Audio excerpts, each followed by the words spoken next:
Halo, Assalamualaikum warahmatullahi wabarakatuh. Selamat datang di Putlof Channel. Teman-teman, ada berapa banyak sih dari teman-teman yang punya planning atau yang punya goals di tahun 2023 ini supaya keuangannya jadi lebih baik dibandingkan tahun 2022? Atau mungkin punya goals pengen lebih bisa mengatur keuangan di tahun 2023 ini.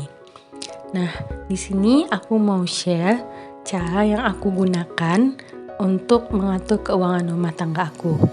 Jadi mungkin ini sedikit tips dari aku untuk teman-teman yang kebetulan aku juga banyak sih teman-temanku yang nanya, teman-teman yang cerita, aku tuh pengen ngatur keuangan rumah tangga, cuman aku bingung mulainya dari mana, caranya gimana. Jadi di sini aku mau coba share caraku dalam mengatur keuangan rumah tanggaku selama ini. Jadi di sini sebelumnya teman-teman, aku bukan seorang akuntan, aku bukan financial planner. Jadi apa yang aku share di sini adalah hasil dari pengalaman pribadi aku, hasil dari apa yang selama ini aku lakukan dan aku terapkan dalam mengatur keuangan rumah tangga. Jujur, aku sendiri sebenarnya dalam mengatur keuangan ini bukan baru pas nikah sih ya. Aku sudah terbiasa ngatur keuangan dari aku masih zaman sekolah, zaman kuliah. Terus pas setelah aku nikah itu aku sempet agak di tahun pertama aku nikah itu aku sempet nggak bikin budgeting sama sekali, dan ternyata aku lumayan keteteran karena ya mungkin ini ya jadinya nggak tahu uang kemana, kok tahu-tahu udah habis aja gitu. Jadi ini aku mau share sedikit tips dari aku yang aku gunakan dalam mengatur keuangan rumah tanggaku, dan mungkin bisa teman-teman terapkan juga untuk mengatur keuangan rumah tangga di tahun 2023 ini. Semoga dengan cara yang mungkin aku share ini, teman-teman bisa mencapai goals-nya untuk keuangan rumah tangga yang lebih sehat di tahun 2023, atau mungkin yang pengen ngelunasin hutang, atau mungkin supaya keuangannya lebih tertata, pengen punya tabungan. Itu bisa membantu teman-teman dengan tips dari aku ini.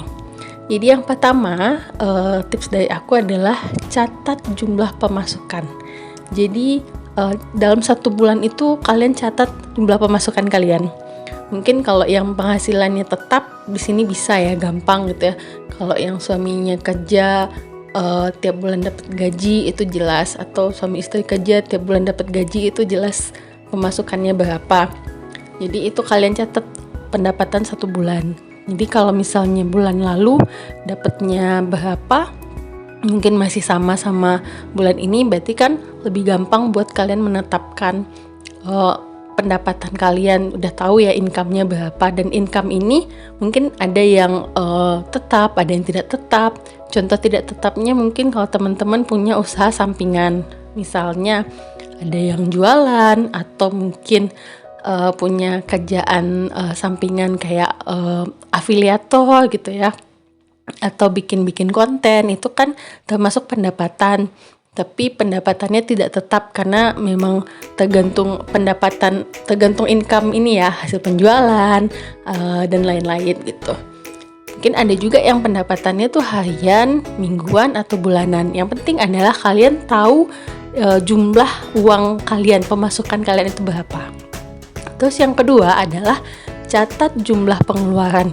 Kalau ini salah satu hal yang mungkin sering bikin kita kaget-kaget gitu, kadang males gitu ya, karena kok dicatat jadinya malah ini ketahuan banyak banget uang yang aku pakai gitu.